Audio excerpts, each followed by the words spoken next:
Hydrothermal चिमण्या. आपली पृथ्वी भूगर्भशास्त्रीयदृष्ट्या अजूनही सक्रिय आहे, म्हणून समुद्र तळावर उच्च तापमानाचे द्राव्य बाहेर टाकणाऱ्या चिमण्या आहेत. समुद्र तळावर ज्या भागात ज्वालामुखी आहेत किंवा जेथे समुद्र तळाखालील 15 ते 20 किलोमीटर खोल असे छिद्र आहे, अशा विशिष्ट ठिकाणी या चिमण्या आढळतात.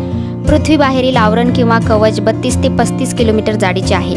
त्याखालील 289 किलोमीटरपर्यंतचा भाग तप्त आहे.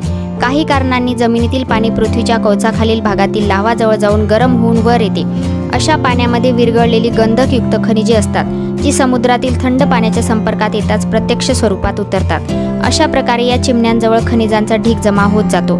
अशा प्रकारच्या चिमण्या तिन्ही महासागरात आढळतात. कित्येकदा गरम पाण्याचे झरे, गॅसयुक्त कारंजे कुंड अशी त्यांची वेगवेगळी स्वरूपे पृथ्वीच्या जमिनीवरील पृष्ठभागावरही पाहावयास मिळतात. मॅग्मामधील द्रावणातील मिश्रणानुसार चिमण्यांजवळ गंधकासमवेत इतर बरीच खनिजेही सापडतात.